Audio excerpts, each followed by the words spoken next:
Hey everybody, I'm Jeff, he's Bob. These are the only one of their kind left anywhere in the world, and this is Old Men Hiking.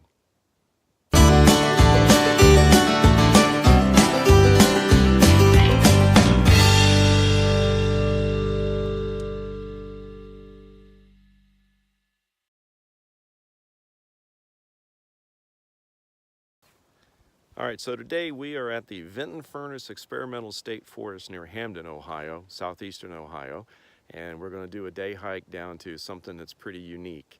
So stay with us. This is the gate where you have to stop, especially if you come in on weekends. There's nobody here, so they'll block it off, and that adds about a mile total to your walk. This is an out and back, and it's about a half a mile into the other parking area where the headquarters buildings are, and we'll be there in just a few minutes.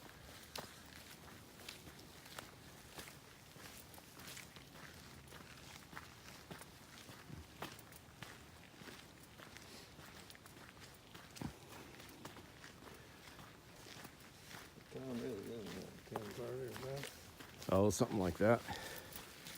Yeah, it's January the 5th. It's a beautiful, sunny Saturday morning, about 42 degrees outside. Can't think of any place I'd rather be than outside, can you? Absolutely.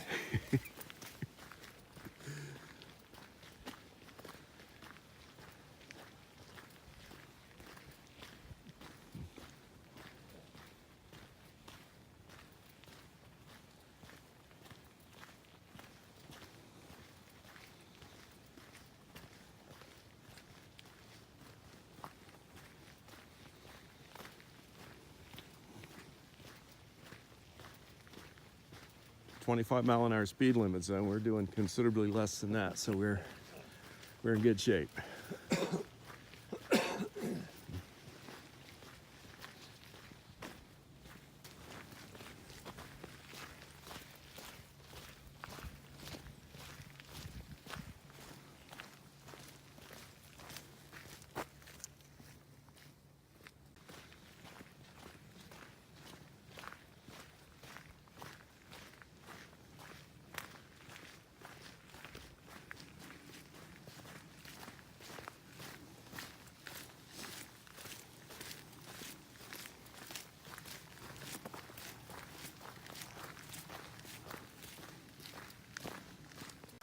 'So this is one of the trails, quote unquote, because mostly they're gravel roads, which I'll explain that here in a minute. But this is the Wolf Oak Trail that goes off into one of the other parts of the forest.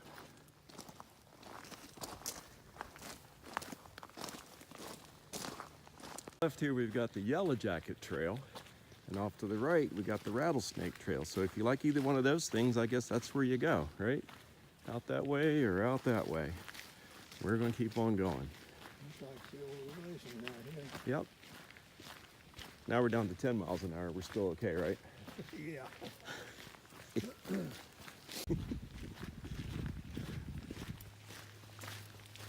So now we're coming to the visitors parking area that would be open if you come during the week, and this is what I call the headquarters area. Different buildings, I don't know what they're all for, but obviously there's a park office. And I think there probably is a caretaker who lives here, because I've seen vehicles parked here before, never seen any signs of life.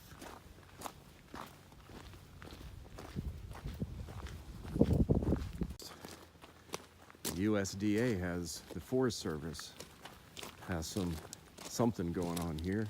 Their Northern Research Station. Cabin over there.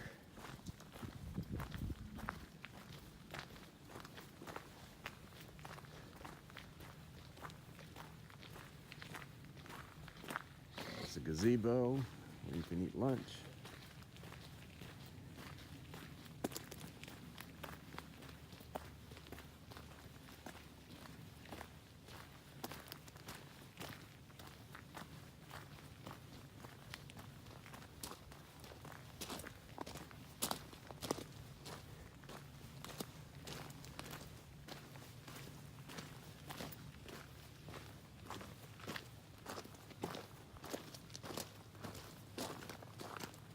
We're actually going to go that way. but we'll stop over here for a minute.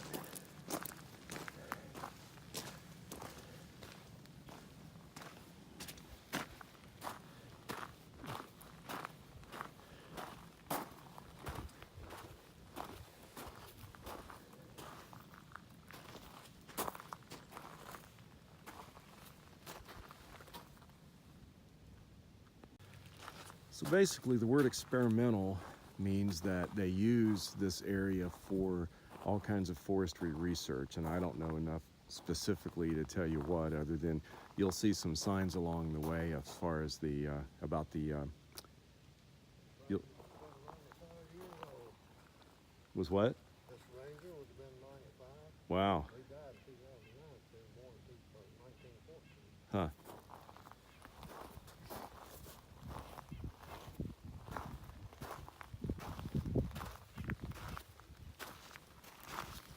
Father of the experimental forest. So anyway, yeah, they use this for all kinds of forestry research. That's called the Rhema Training Center.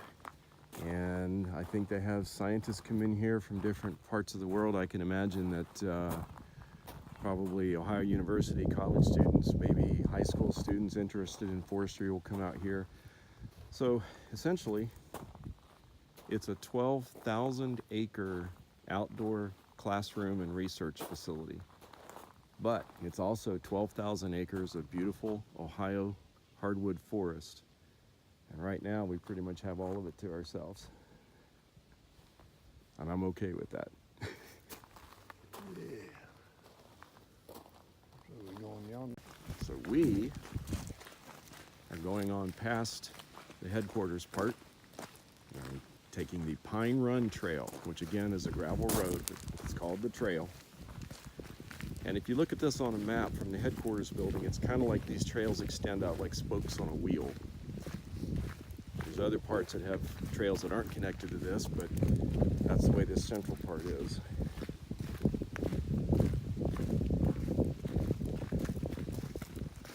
Out through the woods, you'll see lots of trees that are either tagged with plastic ribbons or they're marked with paint. It's hard to tell why. Somebody knows.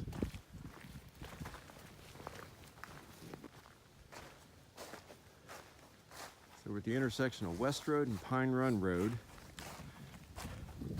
And just out here,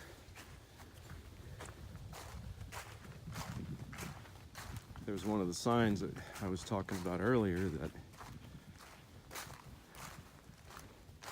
clear cut in 1964, thinned in 1977, and I assume left to do its thing since then. All right, continuing on.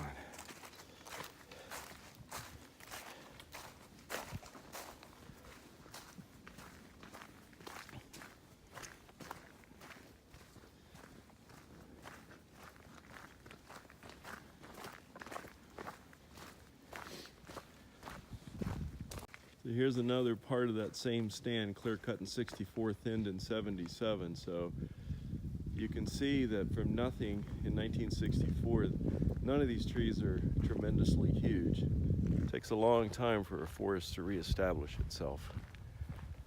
That's why it has to be carefully done so that we can keep growing trees for the future.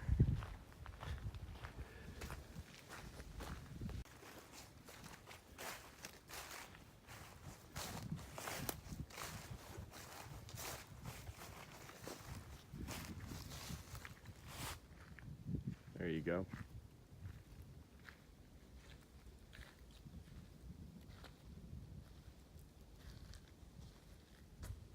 It kind of gives you an idea of some of the things that go on here.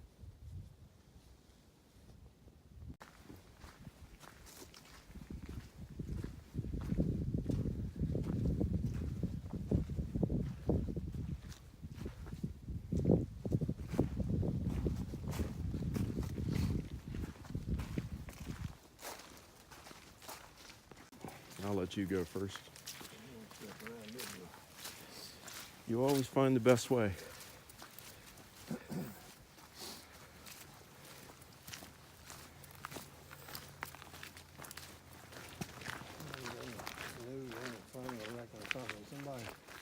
think they had trapped an 80-pound bobcat. I don't know if it was in this area here, if it was up around New Matamoros. I can't remember. Yeah? That's a Big old guy. pretty big bobcat. Yeah. That's one of this state forest claim to fame, is that it has the highest known bobcat population in Ohio. And it's not likely we're going to see one because they stick to themselves and they're very sneaky, and they may be watching us, but we would never know it. Yeah, they stalk you, you never know. Yeah, I have a friend who's a park ranger that told me a few weeks ago that up in the Zaleski area, they had a guy who was high enough that he had cell signal, and he called 911 in the middle of the night because he said he was surrounded by a pack of bobcats. And they concluded right away that this was a guy that just shouldn't be in the woods by himself, because bobcats, number one, don't run in packs, and number two, they don't stalk people and hunt you down.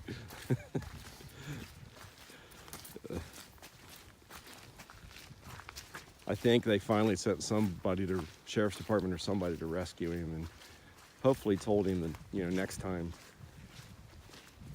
just turn on the Animal Planet or National Geographic and watch it.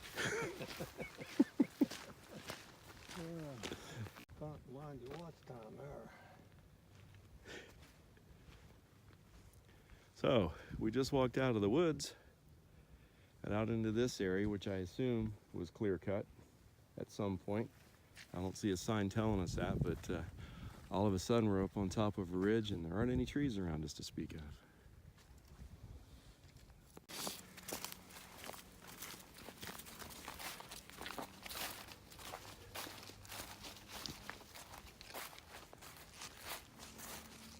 I assume they mean high-grade wood. I don't know. Or high grade as in a steep hill. I'm not sure.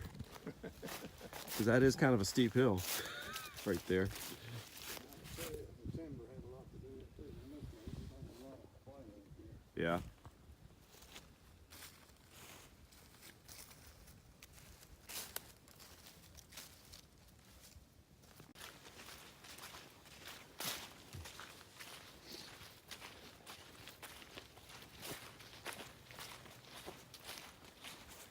Another plot.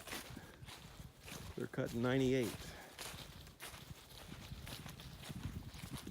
This is a turnaround for vehicles, and this is where we get on an actual trail to finish the trip, if I can remember where it is. Because you don't have any idea, do you? Gotta be that way. It's open. Yep, it's that way. Starting down the actual trail to take us down to the prize at the end of the line here. And if you're going to walk this trail, you should know this is the steepest part of it, because we're going to end up way down there. Yep. Yep.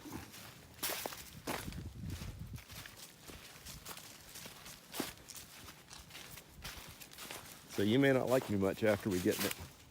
Well, Is that a creek down there? that's a creek.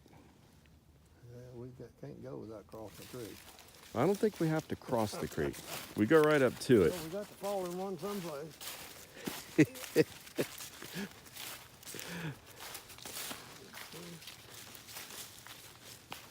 Huh.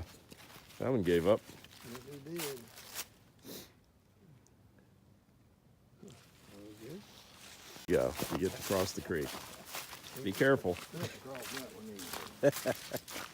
easy. So you said, is there a creek crossing? And I said, no, there's no creek crossing.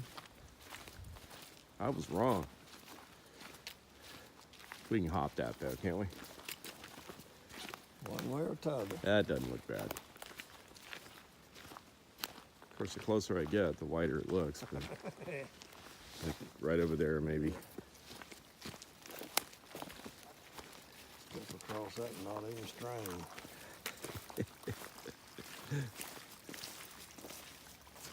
Well, I'm gonna let you prove it.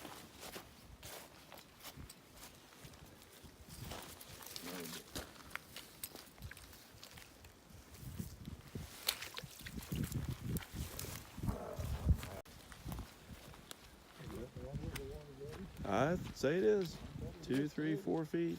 5 feet high and rising. Yep. Yep. Looks like it was last night. It was wet up to about here, maybe.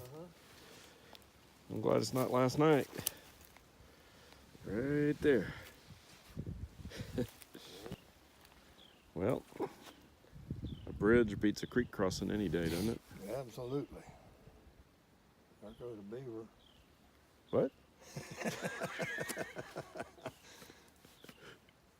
Looks like one's cut a tree off right up there, no joke. See it standing there by itself, that couple of posts? Yep. Oh, there's probably one in here. Yeah, it's sharp pointed, just like he could nibble the thing off there. Huh. Yep. I see what you're talking about.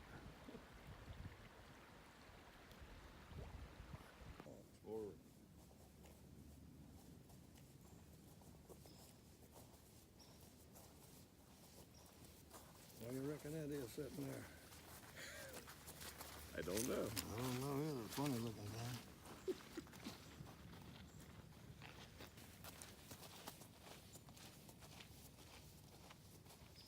Whatever it is, it's something that's still looking at me. A lot of rain through here overnight last night, and you can see how high the creek is. There's some trees down there that were on the bank, and now they're in the middle of the creek. And we keep on going. So yeah, if you make it out, there's a bridge right through there, and that actually was a vehicle bridge at one time. And over there, you can't really see, there's a road that runs through there, and you can actually park over there and walk across that bridge to it. It's a lot shorter, but that's not as much fun. Oh, I reckon.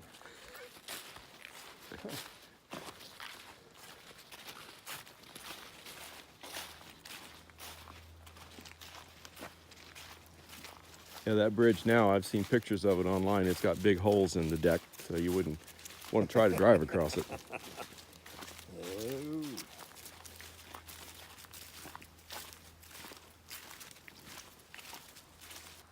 Muddy, muddy, muddy.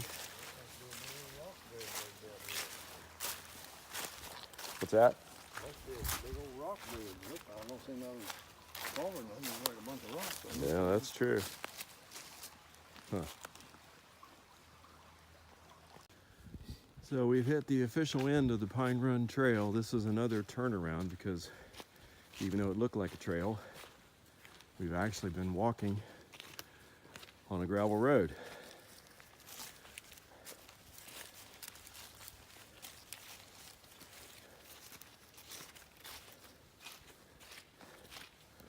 Now we got to find the other path.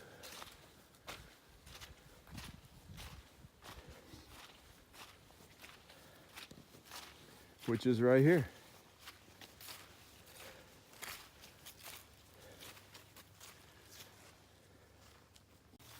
Huh? What'd you say? Just another mile. One more mile. One more mile, that's it. That's it, Bob, one more mile. So we just come off the turnaround. This little side trail here takes us out to an intersection.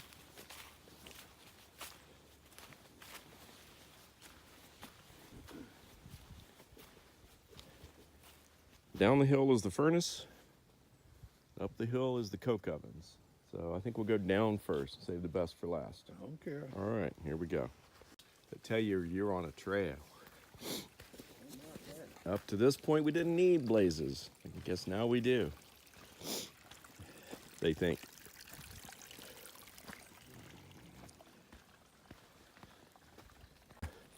Very bottom. Came off that hillside back there, and here is the bridge that we saw earlier from a distance. We've come around and right to it. And if you cross that bridge, which isn't in very good shape, across it is a pull-off road and a pull-off to park.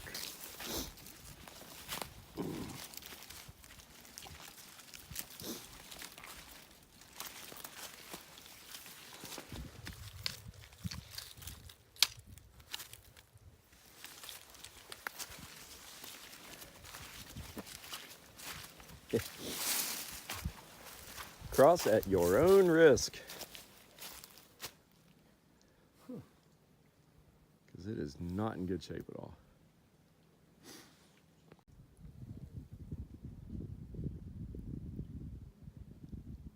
Even the supports are rusted through.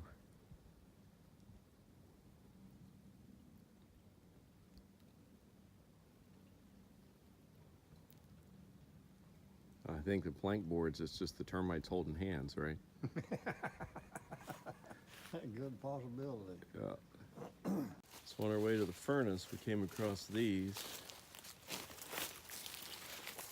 It always fascinates me when you're walking through the woods to come across something man-made like this. There's 3 of them. They look obviously like foundation stones for something. Don't know if it was a building or what. But they're just out here all by themselves. Here's something over here. What? Bob found something else, so we're heading that way. Stonework up against the bank that evidently was maybe a support for this road up here, which has probably been here since the furnace was in operation. And I would say those stones have as well. Yep.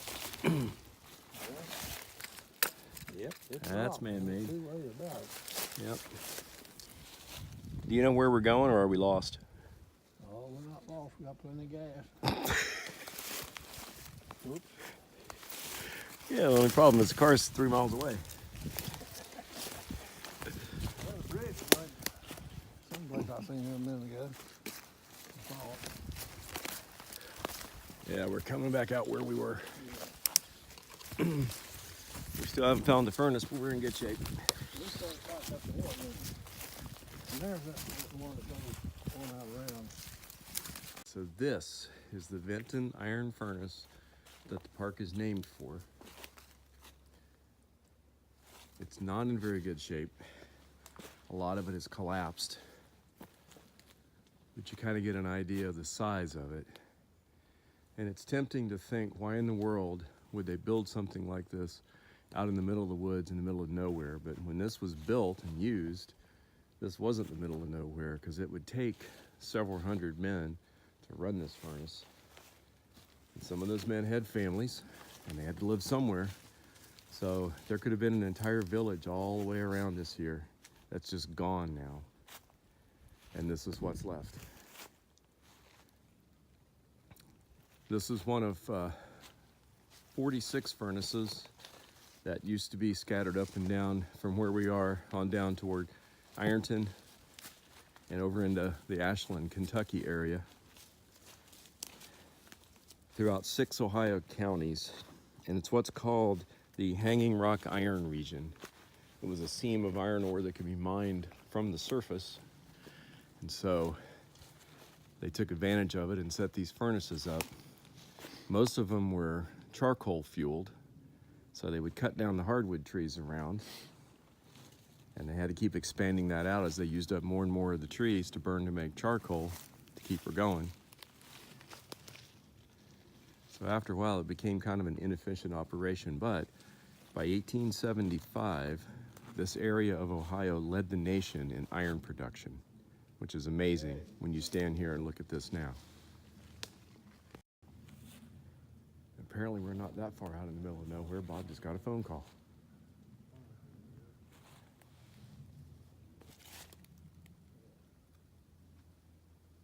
Some old company here.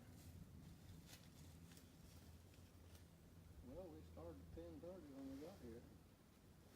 We spent a little over 3.5 miles. All right, so now we're going to leave the furnace area and we head back to the top of the hill, and that's where the real prize is for this trip.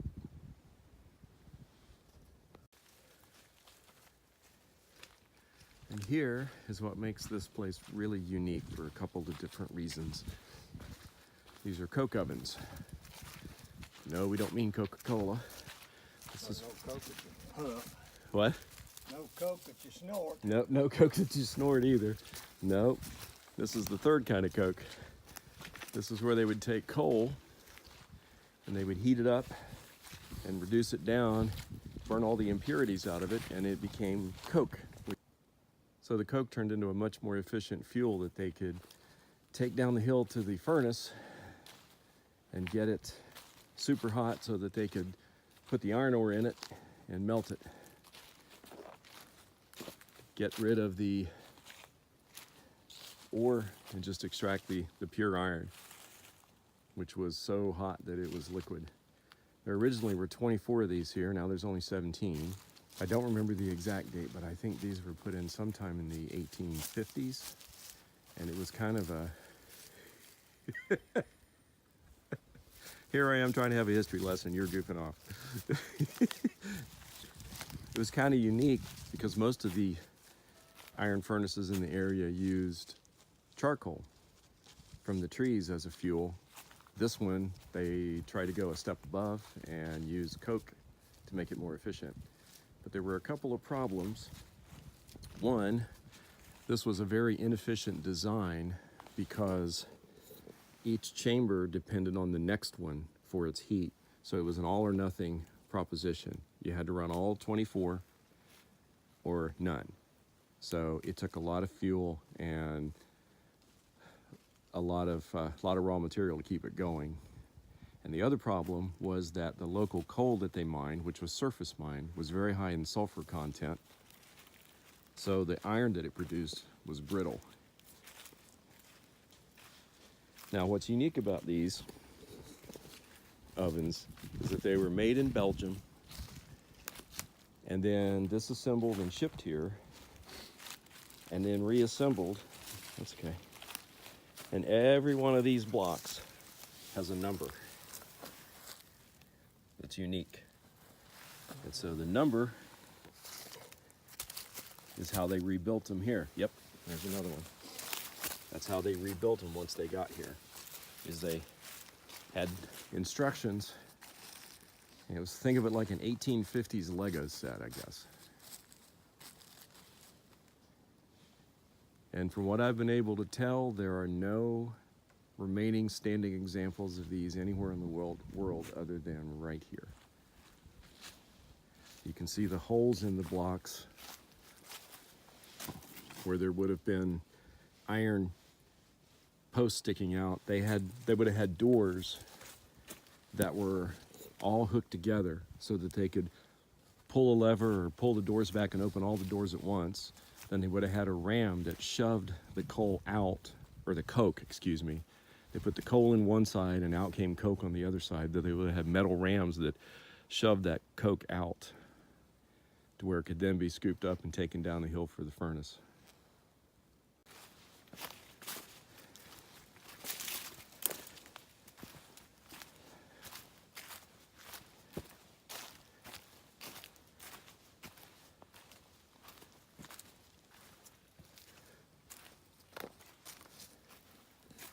Yeah, there's the remainder of one of the old doors. They had to be able to close both sides so that they could get them hot enough inside to burn the coal down into coke.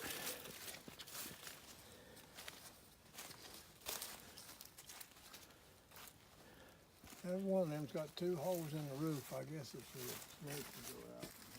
Yeah, so they could vent them, but they didn't have, like I said, they didn't have any way of, I don't remember technically, but they didn't have any way of heating one without heating the one next to it. So once they got the first one started, each one down the line was dependent on the rest of them.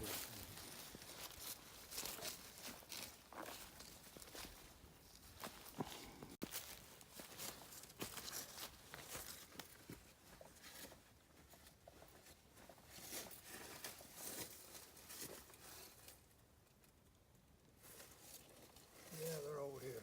All right.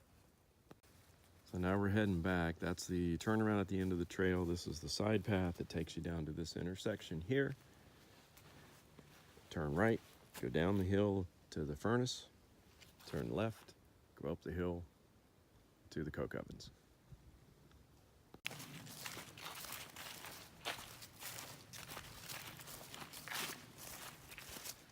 It'll be interesting to see what our average moving speed is when I figure it up. Well, I'm pretty much always 2.7 miles per hour, no matter what. I think I live my life at 2.7 miles an hour, actually. I'm pretty sure I think at 2.7 miles an hour.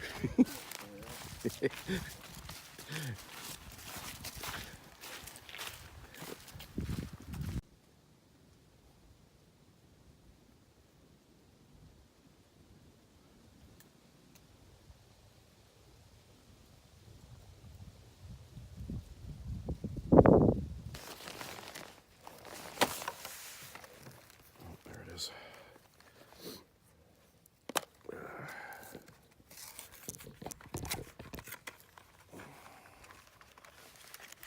What's that over there?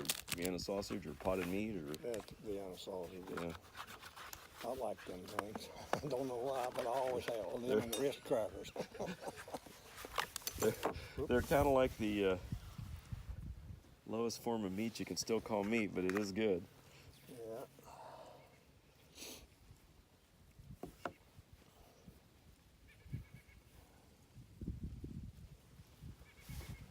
That's what I always thought about that the potted meat, you know.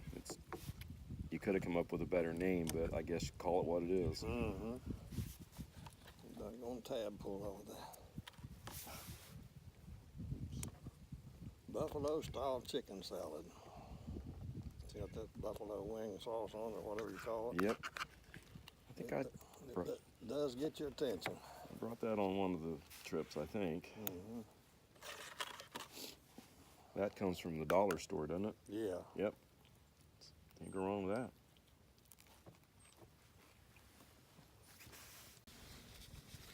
So I hadn't told you this part yet, but I want to start, like when we do these trails, I want to give them a rating, like if you like it, if you didn't like it, anywhere from 1 to 5. But instead of stars, we're going to use bobs. So a 5 bob trail is the best. A 1 bob trail is I wouldn't want to ever do it again. Okay. So the one we just did, in your honest opinion, what would you give it? I'd give it a 5 myself, just Okay. due to the fact of the history at the end of it down there. All right. The oven deal. Yeah. All right. There you have it. We have us a 5 bob trail. So good deal. All right. So there we are. The gate's behind us. The car's just on the other side of that. A beautiful day to be outside. A great trail, a 5 bob trail. We hope you enjoyed it. If you did, give us a like down below, or better yet, subscribe. We'll try to keep them coming. Hey, hope to see you out on the trail. Bye. All right, 7.2 miles we walked today. Yeah. Pretty good workout.